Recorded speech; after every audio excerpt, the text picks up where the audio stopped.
Marc chapitre 6, 14 à 29. Marc 6, 14 à 29. Nous sommes autour de quelques leçons dans Marc 6, 14 à 29. Nous y voyons ce qu'on peut appeler le combat d'Hérode. Hérode est dans une grande bataille, dans un grand combat ici. Et ce combat n'est pas dans un champ de bataille. Ce combat n'est pas un combat par rapport à son pouvoir ou par rapport à son trône. Ce combat est d'une autre nature, le combat d'Hérode.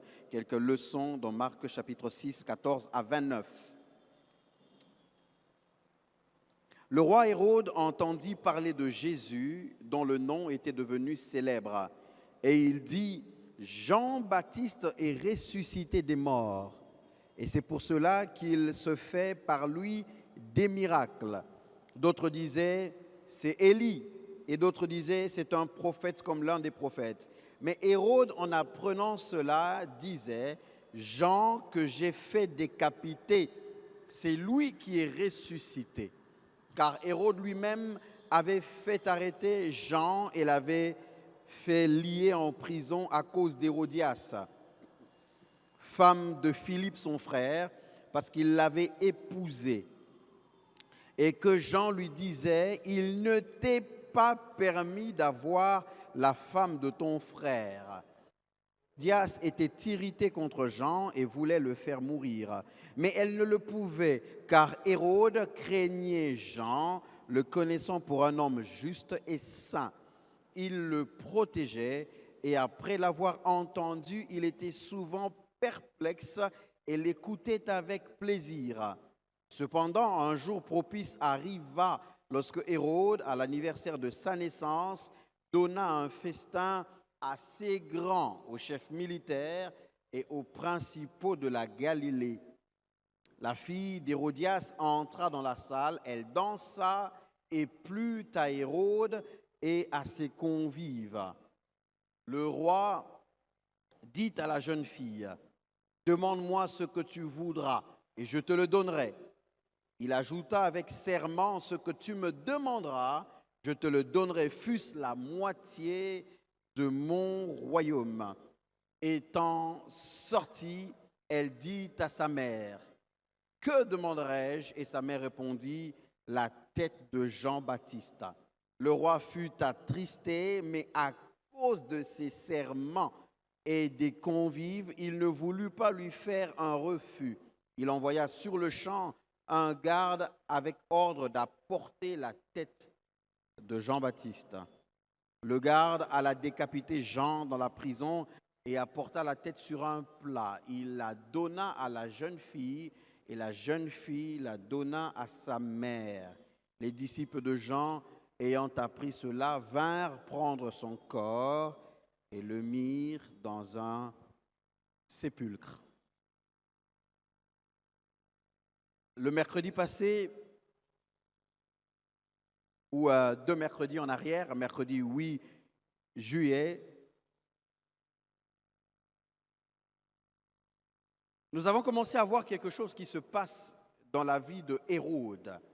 Hérode est dans une bataille, dans un combat qui nous donne quelques leçons à nous. Hérode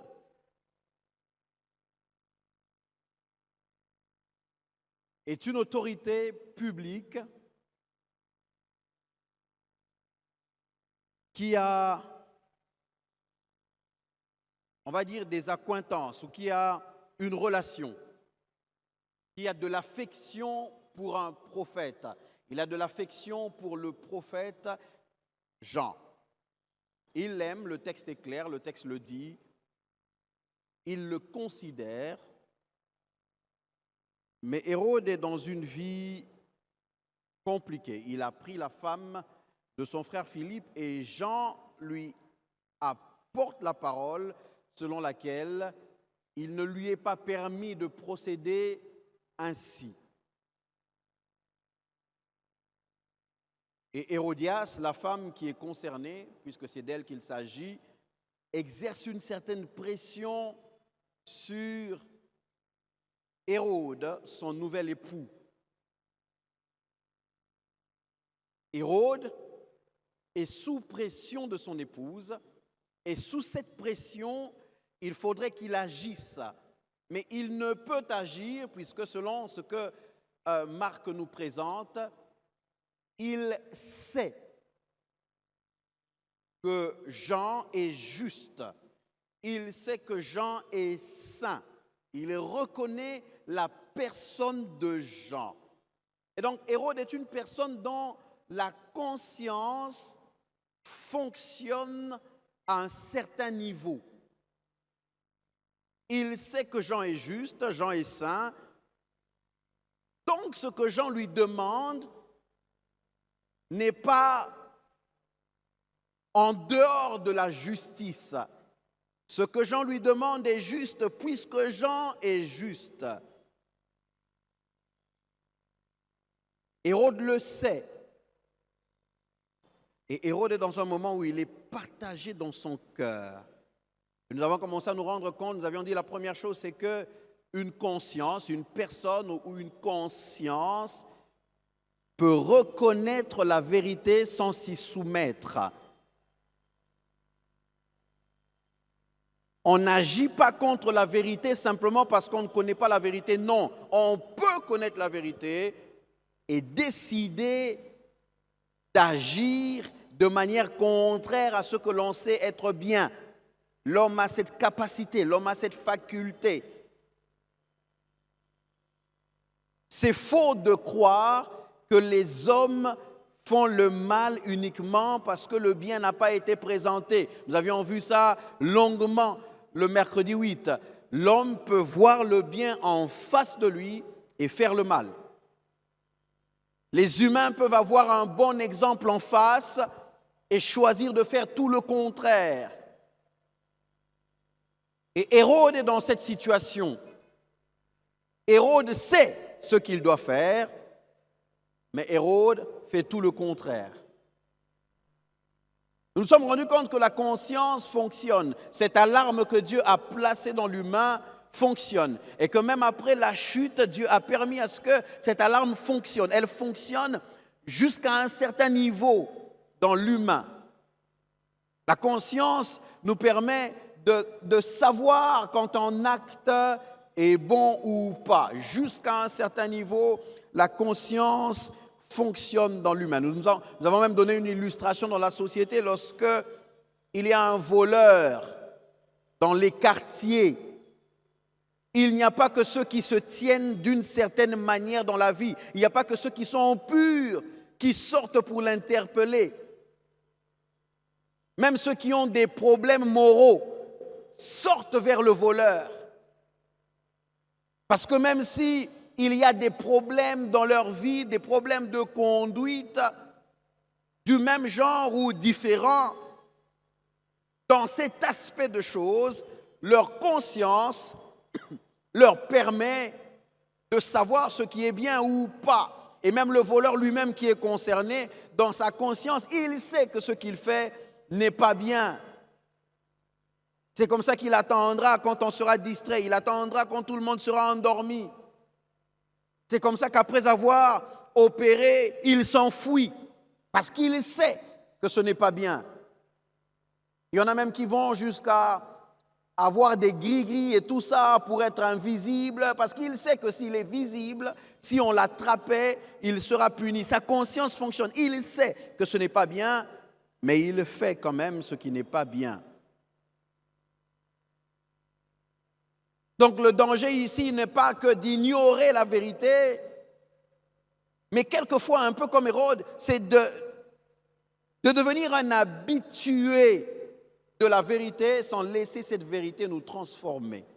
On entend les mêmes choses, on est habitué à cela. On le verra à la prochaine séance, si Dieu le veut. On peut même être partisan d'un certain message. On peut aimer certains messages. On peut aimer certains messagers. On peut être accro, on peut être un auditeur qui aime entendre le message de la sanctification. On aime entendre les interprétations. Biso pena, et pas na biso pasteur, na biso, yé pena lobelaga makambu comme il faut. On peut aimer ça sans être transformé. Marc nous le montre. Hérode prenait du plaisir à écouter Jean.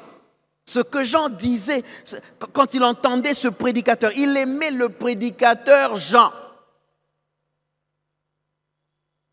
Mais il ne prenait pas la décision qu'il fallait. Il avait pris pour habitude d'écouter, d'entendre, sans que le changement ne vienne. Parce qu'il est possible de vivre loin de la vérité tout en étant proche de la vérité. Il était à proximité de la vérité, mais dans sa manière de vivre, il était loin de la vérité. Hérode avait un accès privilégié. Jean était proche de lui. Il pouvait l'entendre quand il voulait. Il pouvait lui parler. Et s'il avait même besoin de précision, besoin d'explications sur ce que Jean lui demandait de faire et qu'il ne comprenait pas, il pouvait poser la question à Jean. Il avait un accès, il avait une proximité, il avait un avantage d'être à côté de la vérité et pourtant, il était très loin de la vérité.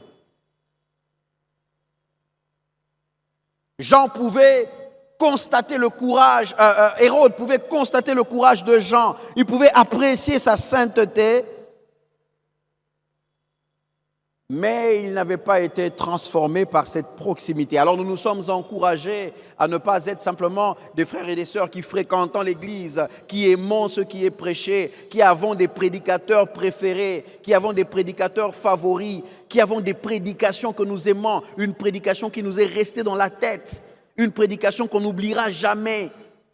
À chaque fois qu'on verra le prédicateur, cette prédication-là reviendra. À chaque fois qu'on sera loin, on se souviendra de cette prédication. Mais le problème, c'est qu'est-ce que cette prédication a produit réellement dans notre vie? Hérode a comme prédicateur préféré Jean. Et pourtant, Hérode ne change pas. Hérode est devenu familier à la vérité sans devenir lui-même un homme de vérité, un homme soumis à la vérité. On peut être un homme, une femme, continuellement au contact de la parole, avec des versets bibliques retenus, avec des versets que l'on peut réciter, sans être transformé. Hérode n'a jamais laissé la vérité le gouverner. C'est un peu comme un homme qui vit à côté d'une source, mais qui manque de l'eau dans sa maison, qui ne peut pas boire alors que la source est à côté. Il en connaît l'adresse. Il peut entendre la source couler. Il entend l'eau couler. Il peut même indiquer la direction à ceux qui viennent d'arriver, qui veulent trouver de l'eau. Il peut leur dire où est-ce qu'ils peuvent trouver de l'eau. Il peut leur dire où aller puiser de l'eau. Quel est le chemin à emprunter? Quel est le raccourci? Quel est le chemin le plus facile? Alors qu'il manque de l'eau dans sa propre maison. On peut habiter à côté d'une source, manquer d'eau et mourir de soif tant que l'on ne se rend pas à la source, puiser pour soi et laisser cette eau répondre à nos besoins. On peut être celui qui indique aux gens la bonne église, les bons messages, les bonnes prédications. Tant que soi-même, on n'est pas au contact avec cette source ne peut rien pour nous. La source dont on connaît l'adresse ne peut rien pour nous tant que nous ne sommes pas en contact avec elle-même pour nos propres besoins. Ainsi en est-il de la vérité. On peut l'admirer, on peut la connaître sur le plan intellectuel. On a fait la différence d'en connaître, mais tant qu'on ne l'a pas reçue jusqu'à permettre qu'elle gouverne notre vie, cela ne sert à rien parce que l'obéissance à la parole de Dieu est la véritable mesure de la lumière reçue. La lumière que l'on a reçue ne se mesure pas à ce que l'on peut dire, à ce que l'on peut réciter, aux doctrines que l'on a comprises, au nombre d'enseignements que l'on a écoutés, au vocabulaire spirituel que l'on a développé. Dieu mesure différemment. Qu'est-ce que l'on a fait de ce que l'on a reçu? Qu'est-ce que l'on a fait de ce que l'on a entendu? Et quelquefois, en tant qu'humains, nous voulons en recevoir davantage, entendre encore et encore et encore, s'arrêtant rarement pour se demander « Qu'est-ce que j'ai déjà fait de ce que j'ai reçu de Dieu? Qu'est-ce que j'ai déjà fait de ce que j'ai entendu ?» Jésus pouvait dire dans Matthieu chapitre 7, versets 24 et 25, Matthieu 7, 24 et 25, « C'est pourquoi quiconque entend ces paroles que je dis et les met en pratique sera semblable à un homme prudent qui a bâti sa maison sur le roc. La pluie est tombée, les torrents sont venus, les vents ont soufflé et se sont jetés contre cette maison. Elle n'est point tombée parce qu'elle était fondée sur le roc. » Être fondée sur le roc, il ne suffit pas de le dire parce que par moments, on pense que c'est simplement dans les déclarations de foi. Je suis fondé sur le roc, je ne serai pas ébranlé. Je suis fondé sur le roc, je ne serai pas ébranlé. Je suis fondé sur le roc. On pense que c'est ça, simplement de dire dans la prière, le confesser, le professer. Je ne suis pas en train ici de refuser la confession de foi ou de refuser ce que nous disons dans la prière. Mais Jésus est en train d'expliquer lui-même ce qu'il entend par être fondé sur le roc.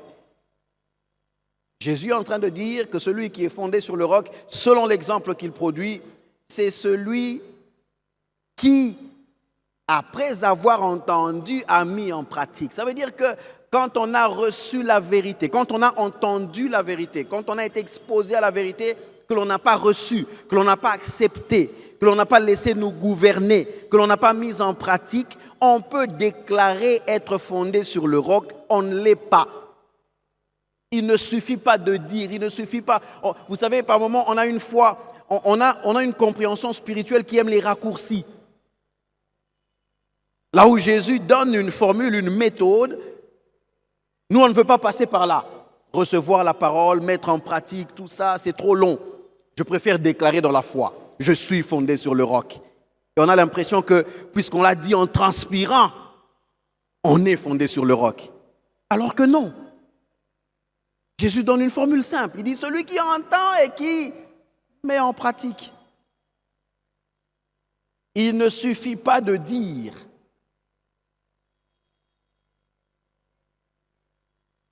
Et Hérode, exposé à la vérité, ne l'a jamais reçu, n'a jamais répondu selon l'exigence de la vérité.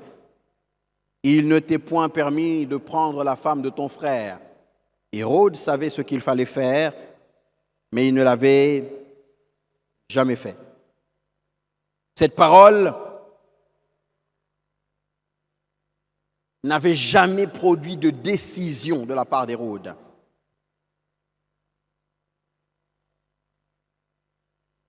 Ça, c'était la première chose. La deuxième,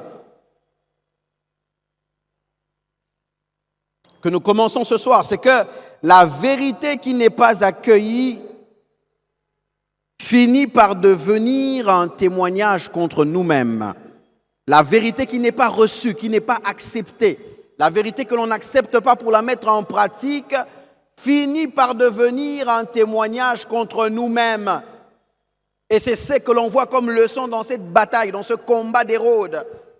La vérité que l'on ne reçoit pas, que l'on n'accepte pas pour la mettre en pratique, devient comme un témoignage contre nous-mêmes. Hérode, qui avait ce privilège immense que nous avons déjà mentionné, qui a reçu des avertissements personnels de la part de Jean. Hérode a même la grâce de ne pas recevoir un message général. Ici, je suis en train de donner un message général et chacun se reconnaît dans quelque chose. Hérode a eu la grâce de recevoir un message précis, dirigé vers lui. C'est à lui que l'on a parlé. À lui, c'était, j'allais dire, c'est comme un homme dans un auditoire dans lequel il est le seul à assister à l'enseignement, au message, à la prédication de Jean. Hérode, il ne t'est pas permis à toi de prendre la femme de ton frère. Ce message le concerne personnellement. Ça répond à son contexte, il le sait.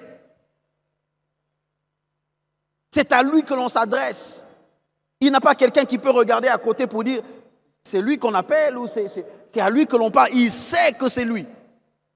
Il sait. Jean a touché le point exact de sa vie qui devait être corrigé. Et il nous arrive ici, chacun dans sa vie sait le point exact que Dieu a touché qui doit être corrigé. Il y a des gens qui savent exactement le point que Dieu a, j'allais dire, a pointé, le point sur lequel Dieu a mis le doigt pour dire ça doit changer.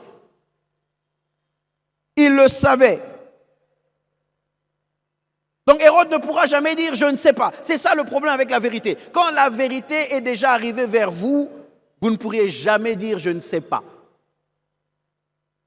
Quand la vérité est déjà arrivée vers vous, elle vous enlève déjà la capacité de dire je ne savais pas. Ça devient impossible. Même lorsque vous avez fermé les oreilles à cette vérité, la vérité prononcée qui est arrivée jusqu'à vous ne peut plus s'effacer. Elle subsiste. Quand la vérité vous est déjà parvenue, elle subsiste, elle ne s'efface pas. Quand vous avez déjà entendu la vérité, j'allais dire entre guillemets, c'est trop tard pour dire le contraire. Et plus tard dans le Nouveau Testament, l'apôtre peut le dire, l'apôtre le dit différemment. Il le dit dans un autre contexte, mais il parle de la vérité. Il dit, nous n'avons pas de pouvoir contre la vérité. Le pouvoir que nous avons, c'est simplement pour la vérité. Nous n'avons pas reçu de pouvoir contre la vérité. La vérité, elle est là, elle s'impose, elle existe. Donc même dans sa prédication, il n'est pas en mesure de prêcher autre chose que la vérité parce que même s'il veut dire autre chose, il ne tue pas la vérité pour autant. On va le voir quand on va progresser avec Hérode. Il ne tue pas la vérité pour autant.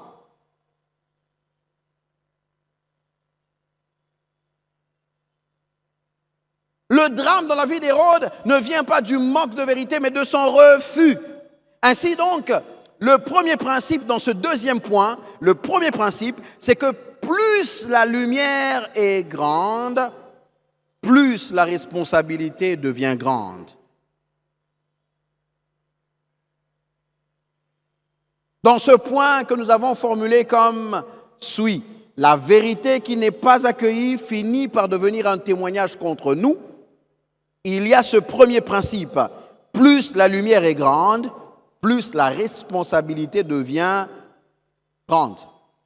Dans toutes les Écritures, dans toute la Bible, à chaque fois qu'il y a eu une grande lumière, une grande révélation, la responsabilité qui s'ensuit a toujours été grande. À chaque fois qu'une révélation a été déposée à quelqu'un, à chaque fois qu'un éclairage a été apporté à quelqu'un dans la Bible, la responsabilité qui lui revenait était automatiquement grande.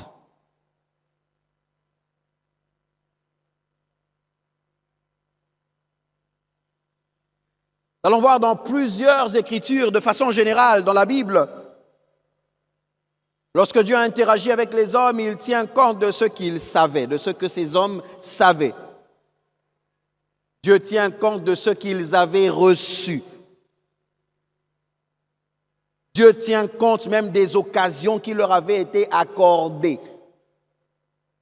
À chaque fois qu'il y a don,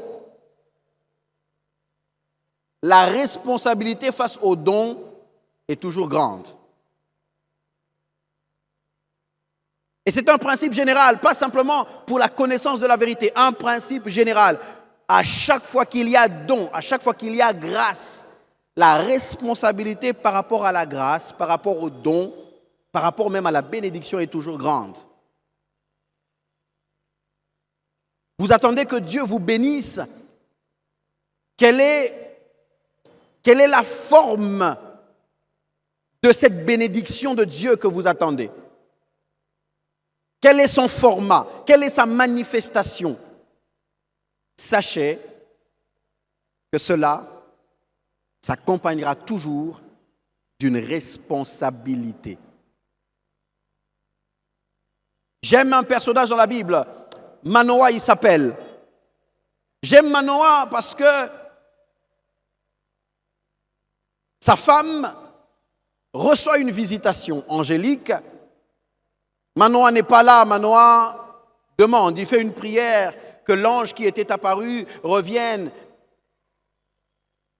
Et quand il y a cette apparition, Manoah n'est pas là, sa femme va l'appeler, Manoah vient et il trouve cette apparition. Et il demande par rapport à l'enfant qui doit naître, c'est une bénédiction pour eux cet enfant.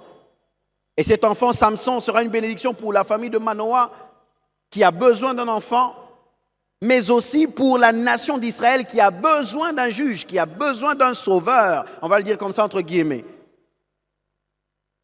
Et Manoah revient sur la responsabilité, sur les choses qui doivent accompagner la vie de cette réponse de Dieu. Il dit, qu'est-ce qu'il faudrait que l'enfant observe? D'autres versions traduisent, qu'est-ce qu'il faudrait que nous fassions par rapport à l'enfant? Et ces deux réalités sont une. Parce que même ce que l'enfant devra faire, l'enfant ne le sait pas.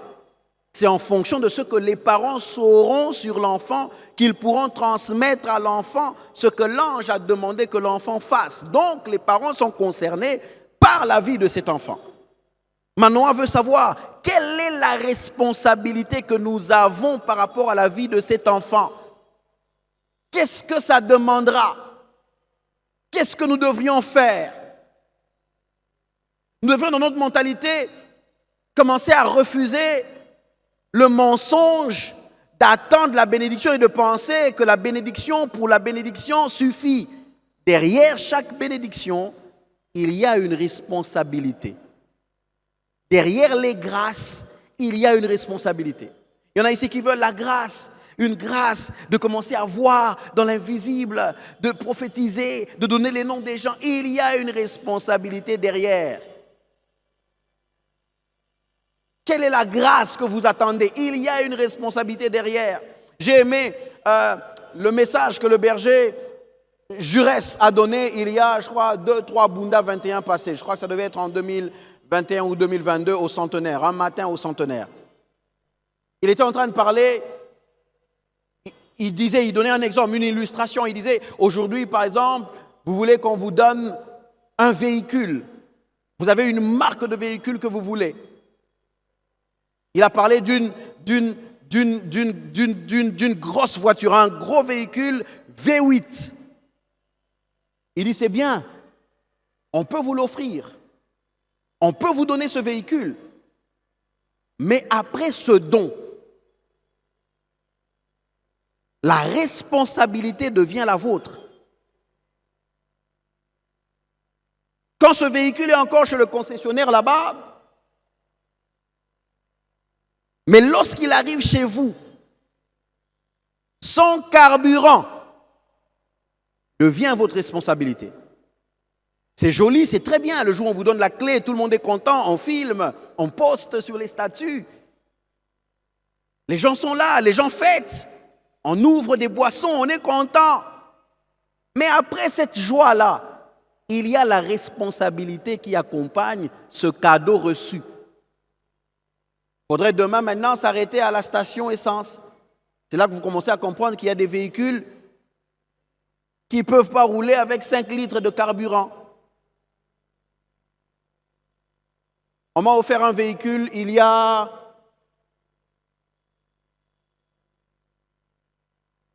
8 ans. Un très joli véhicule que j'aimais, que j'ai gardé longtemps. Mais cette voiture-là, un jour je prends, j'ai $20, je mets le carburant pour $20, je démarre. Vous voyez vraiment la flèche monte et descend vraiment. C'est comme si la voiture vous dit, bah j'ai une seul sangao.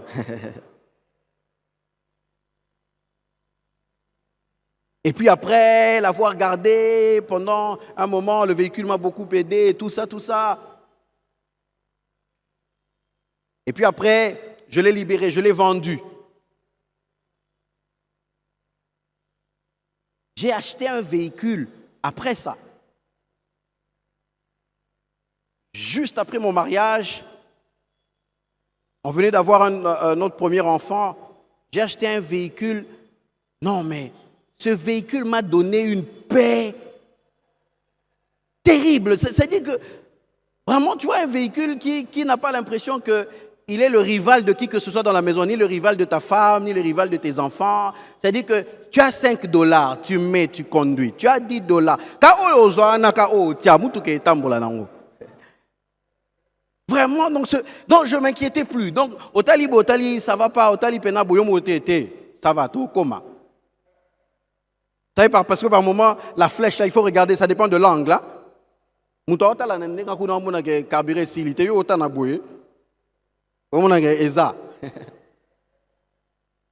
on a eu $5, natie na tambouli. On a eu $10, natie na tambouli. Ça veut dire que vraiment,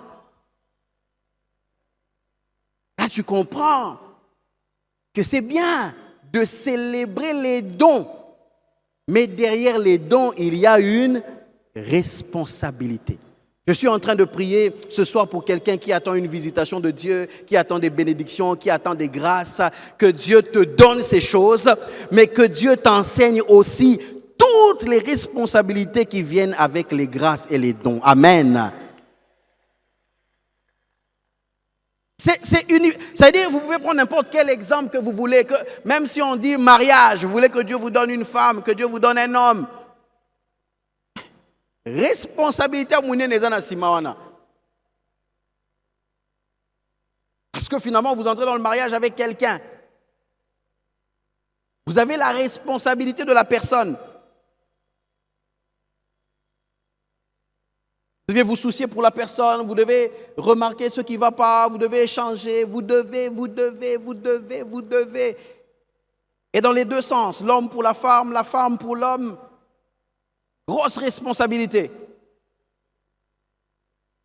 Et à un moment donné d'ailleurs, même sur le plan de la loi, vous devenez responsable. Aujourd'hui, s'il y a quelque chose par rapport à la personne, que la personne est à l'hôpital, celui qui signe, c'est vous. Quand on demande responsable à Zawapi, c'est vous qui venez. On vous dit, bon, voilà les propositions qu'il y a. Il y a telle possibilité, telle autre possibilité. Vous avez 5 minutes pour décider. Il y a des gens ici que je connais qui se sont retrouvés dans ces situations-là. Vous sentez le poids de la responsabilité. Tous ceux qui étaient venus fêter avec vous le jour du mariage là, ne sont même pas là. Ils sont partis, ils vous ont accompagné, ils étaient heureux, ils étaient contents, ils vous ont donné les cadeaux, on a fêté, vous avez encore les photos. Il y en a qui continuent à garder les photos chez eux. Il y en a qui ont même empêché aux caméramans, aux photographes de faire leur travail. Ils sont venus faire des photos qu'ils ne vont plus jamais regarder après. Ils ne sont pas là. Là, vous êtes en face de votre responsabilité à côté de cette bénédiction que Dieu vous avait accordée. C'est un principe biblique que l'on trouve dans tous les domaines de la vie. Derrière les grâces, derrière les bénédictions, derrière les visitations, il y a responsabilité. Et donc, à chaque fois que Dieu donne la lumière, donne la révélation, il y a responsabilité. Vous qui désirez de commencer à voir les choses des gens dans le sommeil, dans les convictions, par des voix audibles, il y a la responsabilité derrière. Dieu vous montre quelque chose sur quelqu'un. Il faudrait maintenant savoir, bon ça va, j'ai vu ça pourquoi? C'est quoi ma responsabilité? Pourquoi j'ai vu ça?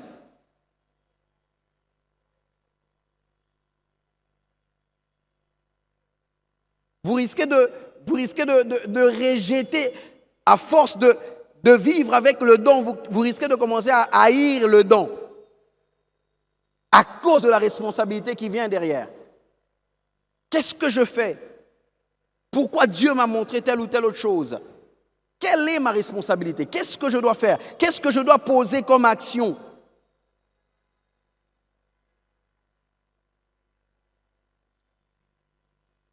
Et ce principe de la vérité n'échappe pas à ce principe général que l'on retrouve dans les Écritures. Plus la lumière est grande, plus la responsabilité devient grande. Luc chapitre 12, versets 47 et 48. Luc chapitre 12, versets 47 et 48. Luc chapitre 12, versets 47 et 48. Jésus revient sur ce principe. Il dit, le serviteur qui, ayant connu la volonté de son maître, n'a rien préparé et n'a pas agi selon cette volonté-là, sera battu d'un grand nombre de coups. Mais celui qui, ne l'ayant pas connu, a fait des choses dignes de châtiment, sera battu de peu de coups. On demandera beaucoup à qui l'on a beaucoup donné. Et on exigera davantage de celui à qui l'on a beaucoup confié. Vous voulez que l'on vous donne beaucoup? N'oubliez pas que l'on vous demandera beaucoup.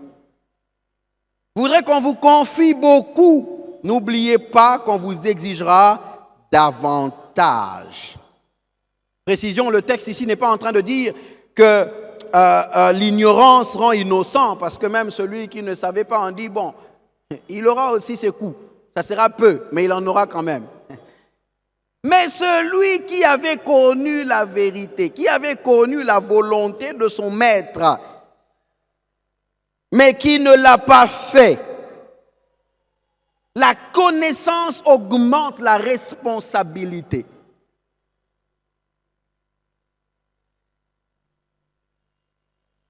Connaître ce que Dieu veut, connaître sa vérité, reconnaître la vérité, être en face de la vérité, entraîne la responsabilité de répondre à cette vérité. Celui qui connaît la volonté du Maître, nous enseigne ce texte, et qui choisit de ne pas faire cette volonté, se place dans une plus grave condition que celui qui n'a pas reçu la même lumière. Alors pendant 5 secondes, je voudrais que chacun de nous réfléchisse par rapport à un domaine dans lequel il a reçu une lumière de Dieu, une révélation de Dieu, une vérité de Dieu, dans lequel il tarde encore à réagir. On dit pour ce serviteur, il sera fouetté d'un grand nombre de coups. Jésus est en train de donner une illustration, il donne un exemple. Mais dans notre vie, si ça doit être appliqué, c'est quoi ces coups-là? Un grand nombre, c'est combien? Le coup-là, c'est donné par quel fouet? Quelle est l'apparence de ce fouet? Quel est le poids de ce fouet? Quelle est la consistance de ce fouet? Au lieu de tout na ba question na trop. Tout ça la kama comme nzamba ozela. Poto ebite kozala kunini, kozala combien, kozala wapi, akobeta ngo na mutu, akobeta ngo na makolo, au lieu de kota na ba biloko na belebele to ebite to sala kama makambo nzamba zo senga. Est-ce que quelqu'un peut dire à son voisin to sala kama makambo nzamba zo senga?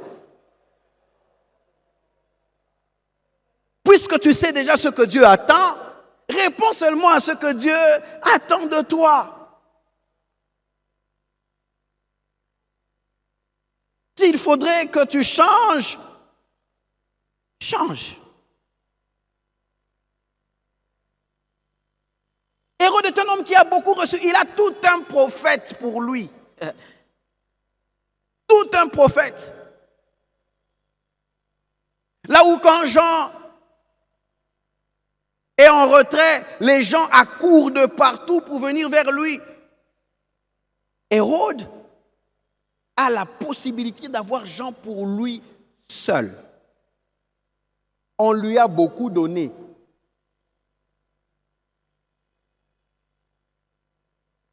Dieu nous donne beaucoup. On a des occasions, des séminaires. On a eu un séminaire en avril, juste après avril ou juin, séminaire Moussoussou. Et puis là, en août, on va commencer avec le mois évangélique, on entendra encore. On entend les mercredis, on entend les jeudis, on entend les dimanches. On entend les mono-évangiles, proto-évangiles. Air d'Avna. Zone sombre du cœur, on entend toutes ces choses. Dieu est en train de beaucoup nous donner. Il nous donne beaucoup. Et il nous donne par beaucoup de gens. Par ceux qui sont ici, chez nous, même à la maison, par ceux qui viennent d'ailleurs. C'est-à-dire que Dieu veut tellement donner qu'il déplace un serviteur. C'est-à-dire, Moutaouti, Pena, Outi, sur Washington, sur Piamati, avion, Haïti, juste pour donner. Ben, mon Pena, Bisson photo fan d'Agofandi, Peno, Talibia. Donc, celui qui est en train de me prêcher aujourd'hui, il vient d'ailleurs, on l'a invité pour ça. Attends, la salle la rananga bamate ate mais lelo pena attends pour la distance à muta parcourir. Que Dieu ait voulu que quelqu'un vienne de loin pour venir simplement me dire une chose dans laquelle je me reconnais. Quel investissement de Dieu! Dieu est en train de beaucoup nous donner.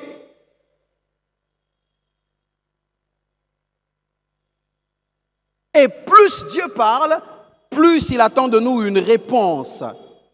Plus Dieu montre, plus il attend de nous aligner. Plus Dieu éclaire un domaine de notre vie, moins nous pouvons prétendre que nous ne savions pas. Et là, on commence à réaliser qu'une prédication, un message, un enseignement n'est pas uniquement un moment spirituel. Ce n'est pas simplement un moment où on est là, on se retrouve, on était à l'église, c'est un moment spirituel. Non, pas simplement. On commence à comprendre que ça devient comme des moments où Dieu nous convoque, où Dieu nous appelle, où Dieu nous oriente, où Dieu veut que nous répondions d'une certaine manière à quelque chose, à une chose précise qui nous concerne. Et là, on commence à comprendre que Dieu n'est pas là que dans le souci de nous donner plus d'informations. Dieu ne nous donne pas que plus d'infos, il veut induire un mouvement. Sinon, ça ne coûterait rien. Si nous n'avions pas plus d'infos, qu'est-ce que ça change à ce que Dieu est? C'est pour nous, c'est pour nous-mêmes, c'est pour notre bien. C'est pour notre bien.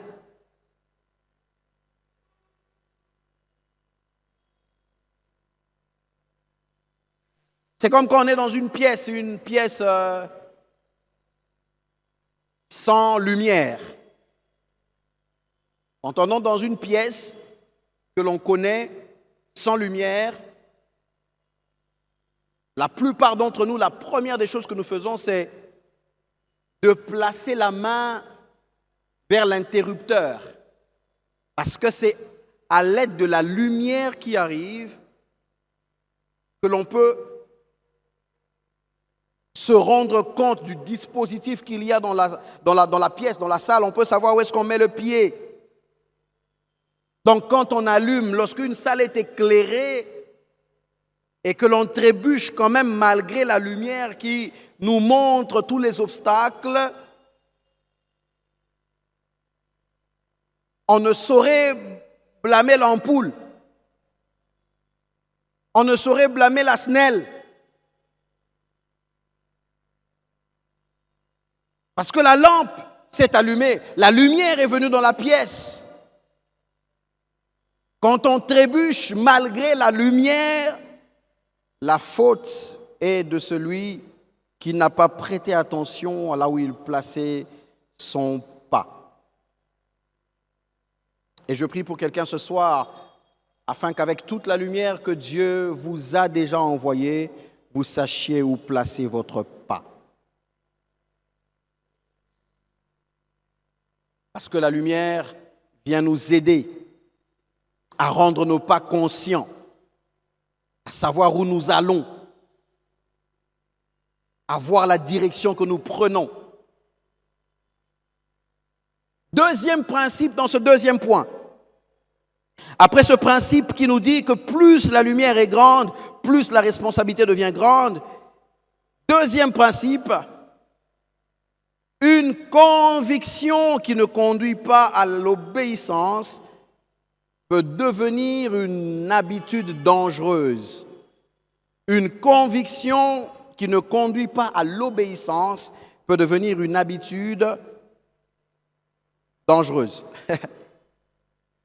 Et Hérode est dans une habitude dangereuse. La Bible nous dit, après l'avoir entendu, on ne parle pas d'une fois. Parce que la suite dit, il était souvent perplexe. Il n'a pas entendu Jean une fois. Il a pris l'habitude de l'entendre, l'habitude de l'écouter, l'habitude d'être perplexe. Il entend aujourd'hui ce qu'on dit, l'a interpellé. Ça secoue un peu ses émotions. On verra la partie des émotions, Dieu voulant, la séance prochaine. Ça secoue un peu ses émotions. Ça passe. Juste le temps d'entendre un peu Jean, d'être un peu secoué. Et puis Jean part. Et puis il y a 2 verres de vin. Et puis Hérodias se présente. Et puis on oublie.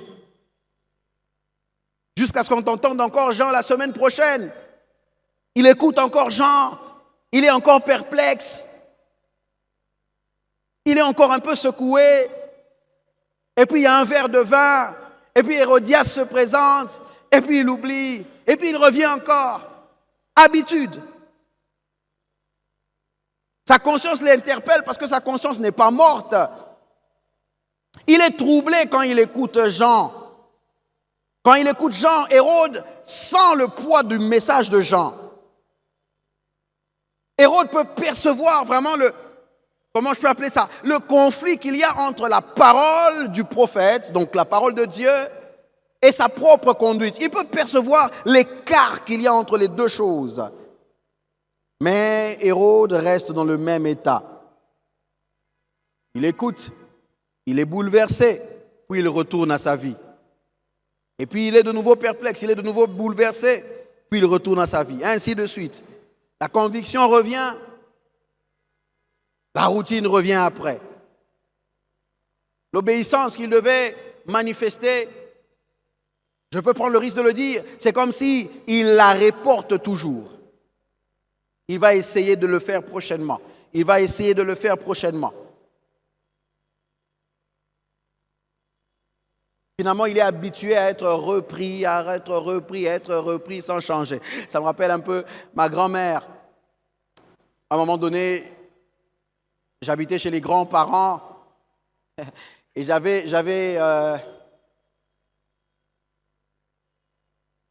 quelqu'un dans la maison. Je ne vais pas dire qui il était, sinon il peut être facilement identifié. Il y avait quelqu'un dans la famille. Parce qu'à ce moment-là, on était combien dans la maison? On était... ça dépendait des semaines. Il y a des semaines, on était 15, d'autres semaines, on était 16, et puis 17, et puis... vous connaissez, non? Les familles dans lesquelles... Ce batouni, vous avez combien? Ça dépend. La semaine, où batouni libino. La semaine, vous avez 15. La semaine, vous avez 20. La semaine, vous avez 10. Parce qu'il y a du mouvement. Il y a des gens qui bougent, qui partent, qui reviennent, et tout ça.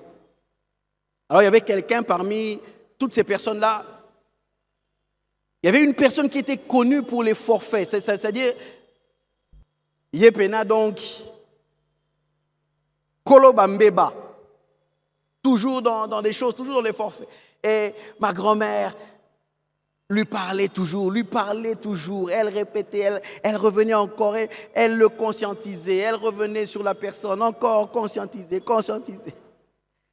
Une fois, ma grand-mère s'assoit, l'interpelle encore, la personne vient, elle s'assoit, ma grand-mère parle. La personne vraiment qui tire Moutou. Puis la grand-mère s'arrête, elle dit, t'as la fin du pénètre, Vous connaissez ces gens-là, quand vous leur parlez, vous avez vraiment l'impression que il y a tout au pénal. Ayoki. Et puis vous allez dire fièrement, non, on est dans l'obélion Ayoki. Les gens qui connaissent disent, ah,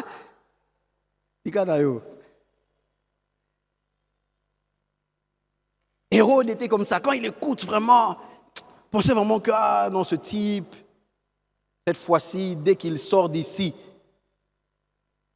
il va aller prendre les affaires d'Hérodias et puis il va la ramener chez elle, dans sa famille. Et puis après, prochain rendez-vous de gens comme ça. Oh, j'entends une voix comme là. Oh. Excellence, monsieur le roi. Wana.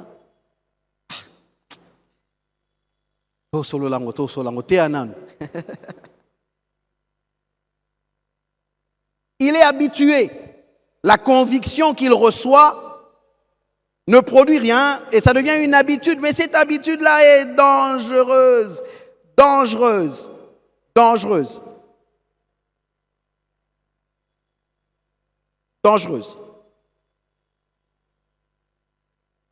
Et à un moment donné, à cause de cette répétition, on court même le risque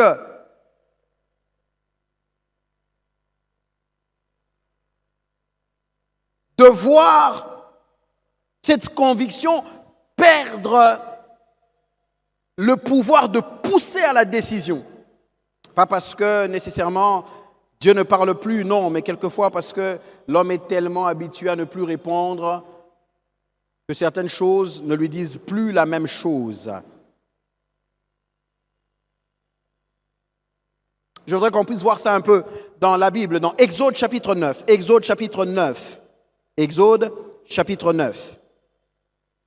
Verset 27 d'abord. Exode chapitre 9, verset 27. Il y a quelqu'un qui a reçu une sorte de conviction. On a l'impression que cette personne a compris. Exode chapitre 9, verset 27.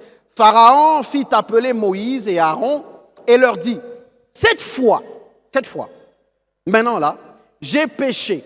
C'est l'Éternel qui est le juste et moi et mon peuple, nous sommes les coupables. Vous entendez Pharaon parler? Moïse et Aaron doivent s'être regardés disant, ce gars a compris. Mais on va vers le verset 34. Verset 34. Verset 34. Exode chapitre 9 toujours. Voilà. Pharaon voyant que la pluie, la grêle et les tonnerres avaient cessé, continua de pécher et il endurcit son cœur, lui et ses serviteurs. Quand il écoutait là, c'est comme s'il écoute sous la pression de la punition, de la plaie. Je reconnais, j'ai péché. J'ai mal fait, vraiment. C'est Dieu qui est juste et tout ça. Et puis après, tu as dit, oh, et plan ici, non. Ah. Il était qui ne dirait pas Dieu beau là. Il s'endurcit. C'est passé, c'est fini. On va répéter, on va revenir à la même chose. On va résister encore. Ça va aller, ça va passer. Et cette habitude devient dangereuse.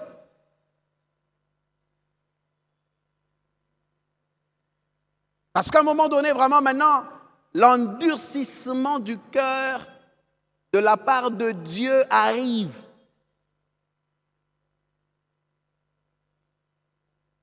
Et Pharaon n'est pas en train de réaliser que cette habitude qu'il semble avoir prise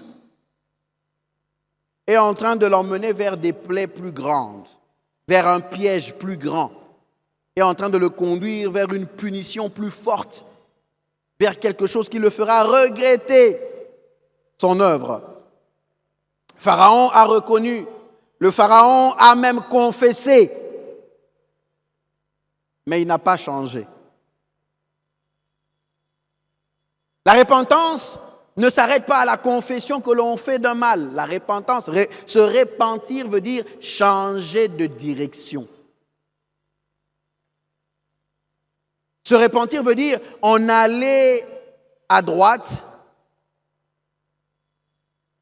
on change de direction pour se tourner vers la gauche. Se repentir ne veut pas dire qu'on allait vers la droite et simplement dire cette droite ici, là, nzela mabe, hein. Nzela openeza nzela mabe. Nzela openeza nzela mabe. Ça ne suffit pas. Se repentir, c'est se retourner et aller dans la direction opposée.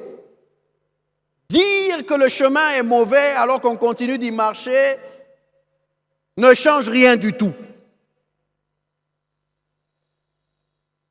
Le Pharaon a confessé, mais il ne s'est pas repenti. Se repentir, c'est changer de direction. Changer de direction. On le dit par rapport à notre relation avec Dieu. Mais une parenthèse, même dans nos relations entre humains, quelquefois on se plaint de nos frères, de nos sœurs, en disant non, mais yépé, déjà on a enseigné pardon, déjà on a enseigné pardon pour les locaux, mais peut-être à le belango kaka pour continuer en kaka. Parce que se repentir, c'est changer de direction. Se repentir ne veut pas dire simplement parce que tu avais dit que tu as mal fait que c'est fini. Non, maintenant, puisque tu sais que tu avais mal fait, il faut cesser de mal faire et commencer à bien faire. Par moment, on pense qu'il suffit d'avoir dit qu'on avait mal fait et puis c'est bon, les autres doivent tourner la page et puis on passe à autre chose. Non. Il faut maintenant commencer à bien faire. Il ne faut pas t'arrêter, non, mais ça va, on dit que Siko, est-ce qu'on bandit que ça l'a bien? Qu'on dit que ça l'a mabe, et ça qu'on bon wanate. Qu'on bon waneza ko tika ko sala mabe, ko banda ko sala o esengeli.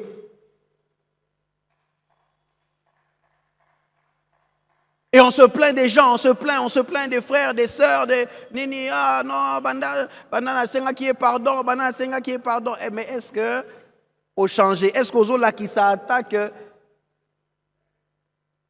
ne serait-ce que au tikinan ko tambola na nzela ngo, atana no bandi ko tambola ne, mais au bandi atana ne serait-ce que ko baluka. Tout le monde attaque, hein, comme quand même ko baluka. Il y a des gens qui veulent qu'on leur fasse confiance totalement tout de suite.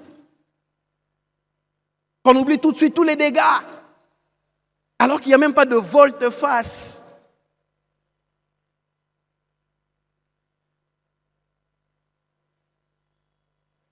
Et puis sa voisin on dit manaye mais changer nanou, changer encourager et puis ça on dit manaye mais changer nanou.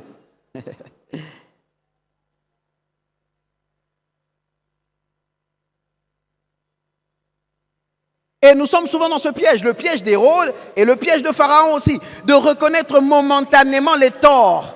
On reconnaît momentanément. Et lorsque le moment est passé, lorsque l'émotion est passée, lorsque le décor de tout ce qui accompagnait le moment de la reconnaissance du tort est passé, on retombe dans sa propre rébellion.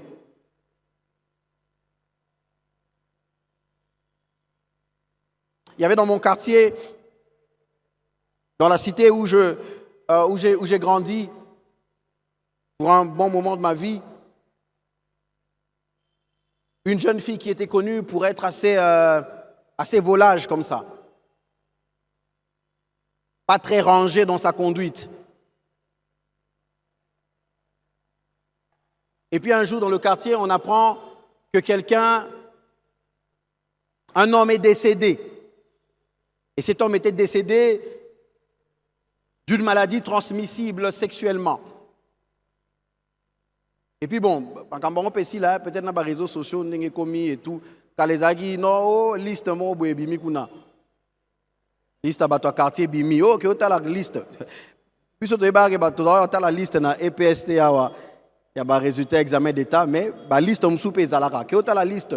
Tous ceux qui étaient sortis avec lui, il a une liste. Il a laissé une liste avant de partir. Et puis après, bon, il y en avait aussi des méchants. Hein. na ba liste na makamba lokuta ba kombo ba tumsusu atie kaka. Peut-être que ça boya bon pour baby c'est là où réputation va kende comme on a liste. Parce qu'il savait que dans nos quartiers, dans nos avenues, il y avait ça, la stigmatisation des personnes qui étaient atteintes de certaines maladies. Une stigmatisation qui ne devrait pas exister d'ailleurs. Alors, la fille apprend que le monsieur est mort et que, bon, lui, il n'avait pas laissé de liste, mais tu sais, même si tu n'es pas cité, quand tu es dans quelque chose que tu connais toi-même, tu sais, même si les gens ne savent pas, toi-même tu sais. Elle-même savait ce qu'il y avait eu avec le monsieur. Et elle n'a pas pu se retenir, elle n'a pas pu se contenir. On a déjà vu comment elle pleurait, le monsieur, on dit, ah, bon, c'est vrai qu'on est voisins dans le quartier, mais elle est la voisine m'a cassé. Elle est la voisine pena avec amertume. Puis après, ah, coller la naende siko yoto, ah, et fournir biso ba élément. Commence à pleurer déjà, elle allait là-bas, pieds nus. Oh. Elle commence à dire non, vraiment. Et puis après, il y avait quelqu'un dans notre parcelle qui était du corps médical et tout, bah, recueillir, on l'a orienté, elle est allée faire un test. Et puis, par rapport à cette maladie-là, son test était négatif. Et puis elle est revenue dans le quartier, elle-même en train de dire non, na lapi, na mbala souka, na lapi. Est-ce que Bondimi Galapaki? Ça, c'est l'atmosphère du moment. Parce que sur le moment, c'était chaud. Mais quand le décor est passé, c'est-à-dire qu'on a enterré, et puis ça s'est calmé dans le quartier, et puis...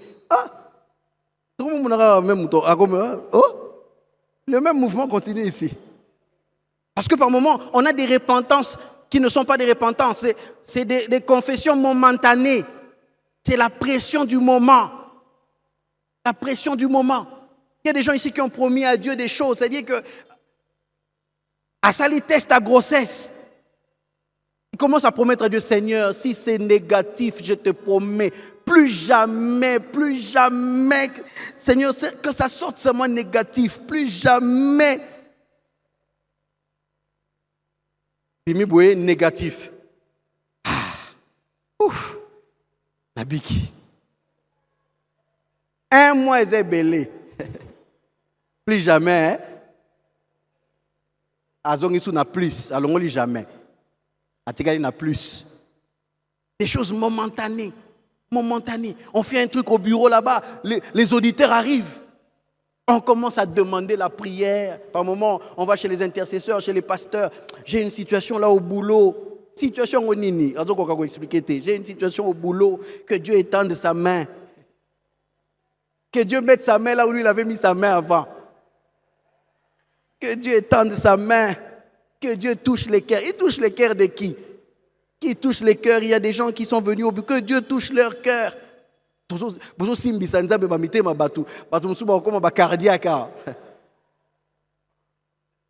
Vraiment que Dieu touche. Là, parce qu'on réalise que si on attrape seulement cette falsification, là, je suis foutu. Mais dès que l'étape là passe, l'auditeur n'a pas vu, ça passe crème, comme on dit. Après, on revient encore, parce que c'est déjà passé. La pression n'est plus là. On reprend, on n'a pas été attrapé, on reprend.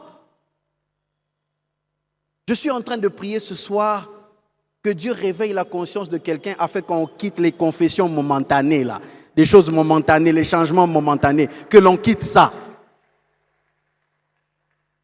Où on demande pardon, on promet des choses simplement parce qu'on sait que vraiment, on promet à sa femme ou à son mari, c'est la dernière fois, je ne veux plus. Parce que tout ça, on sait seulement qu'en ce moment-ci, ce qui a cueilli,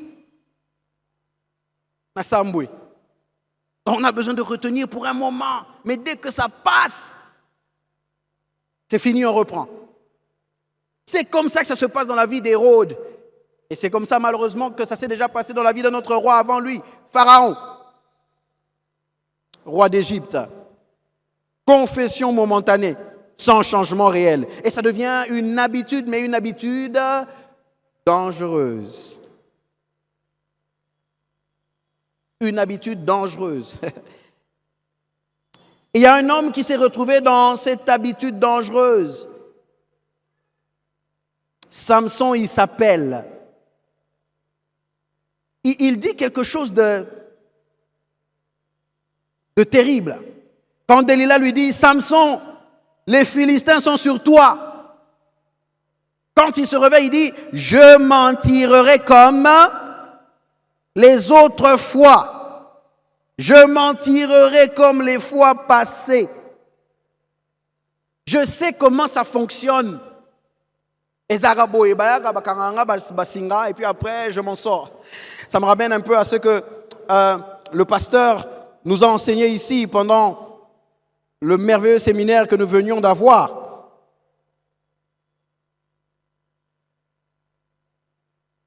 Ou plutôt pendant les zones sombres du cœur humain. Quand vous regardez Samson, vous vous demandez, mais comment un homme comme ça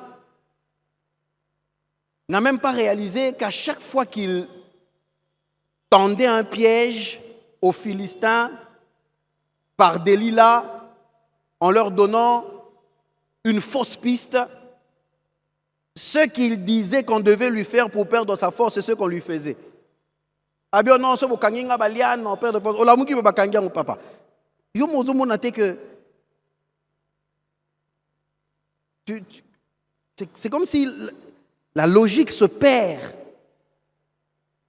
Et ce jour, il dit, je m'en tirerai comme les autres fois. La Bible dit, l'une des phrases les plus tristes des Écritures, il ne savait pas que Dieu s'était déjà éloigné de lui. Une habitude dangereuse. Il sait comment ça se passe, il maîtrise. Il maîtrise. Il maîtrise. Et il y en a comme ça qui maîtrisent. Il y en a comme ça qui, même parmi les amis, c'est eux les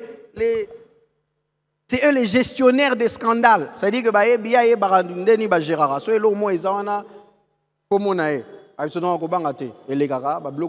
un jour, 2 jours, voilà, au salaboué, c'est bon. Et puis quand ça passe, demain on reprend encore. C'est lui qui sait comment on gère, comment ça se passe.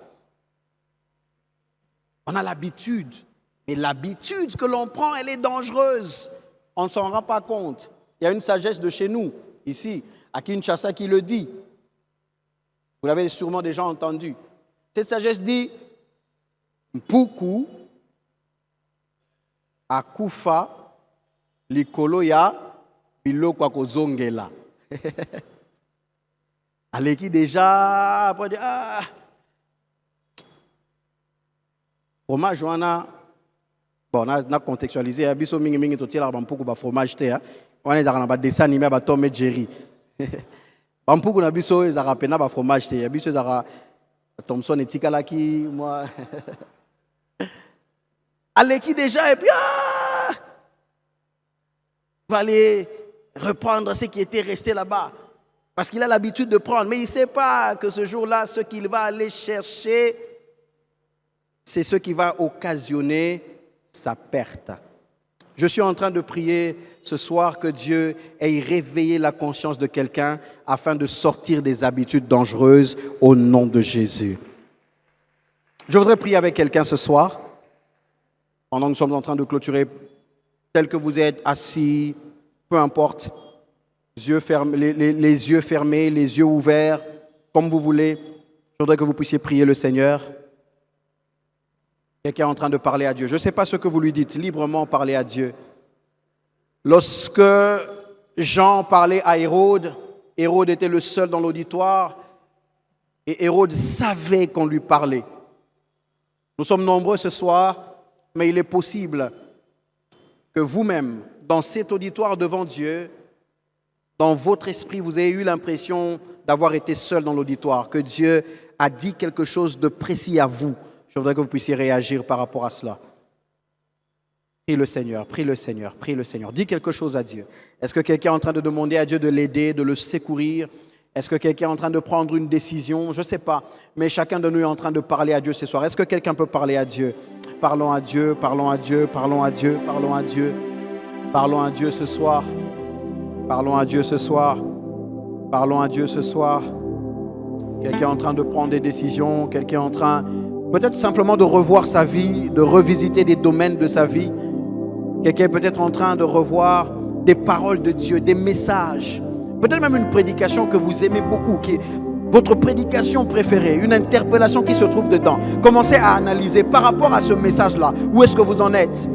Est-ce que c'est un beau message simplement à cause de l'atmosphère qu'il y avait ce jour-là, à cause des mots utilisés par l'orateur, à cause du texte choisi? Ou est-ce qu'il y a vraiment une réponse que Dieu attend par rapport à ça? Rentrez même dans les prédications que vous aimez. Allez même revisiter les prédicateurs préférés que vous avez. Jean était le prédicateur préféré d'Hérode. Mais il y avait dans cette relation-là quelque chose que Dieu attendait. Ça allait au-delà d'un prédicateur préféré. Il y avait quelque chose pour la vie d'Hérode. Il y avait quelque chose pour la vie d'Hérode. Il se peut que dans les messages que vous avez entendus de la part de quelqu'un, il y ait quelque chose pour votre vie. Est-ce que vous l'avez identifié? Est-ce que vous avez réagi comme il faut? Est-ce que vous avez reçu cette vérité et vous avez accepté de l'appliquer? C'est le moment d'analyser, c'est le moment de réfléchir. De réfléchir devant Dieu, de réfléchir en face de votre conscience, de réfléchir avec l'aide du Saint-Esprit. Est-ce que quelqu'un peut revisiter sa vie? Quelqu'un peut commencer à passer quelques pages, quelques feuilles de ce cahier, de ce livre de sa vie et commencer à examiner. Qu'est-ce que Dieu attend de vous? Qu'est-ce que Dieu attend de moi? Qu'est-ce que Dieu attend de nous?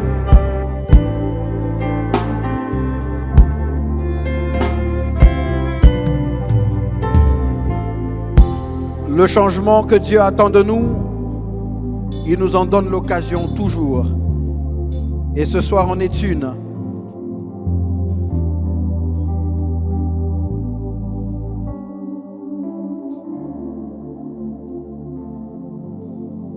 Merci Seigneur de nous faire grâce. Et merci de permettre à quelqu'un qui est ici de vaincre ce combat qui était celui d'Hérode et qui bien souvent est le nôtre aussi. Des choses que nous savons dans notre conscience. Une vérité que nous avons reconnue certaine, mais que nous n'avons pas reçue pour l'appliquer. Nous prions que tu nous aides, que tu nous portes et que par ta grâce, nous marchions dans la direction sur laquelle il nous faut marcher. Au nom de Jésus. Et ce soir, nous prions que tu bénisses ce que tu as mis dans nos mains et surtout dans nos cœurs, afin que ton œuvre, entre tes mains, par les nôtres, aille de l'avant. Au nom de Jésus, nous avons prié. Amen. Gloire à Dieu. Nous pouvons acclamer le Seigneur. Gloire à Dieu, gloire à Dieu.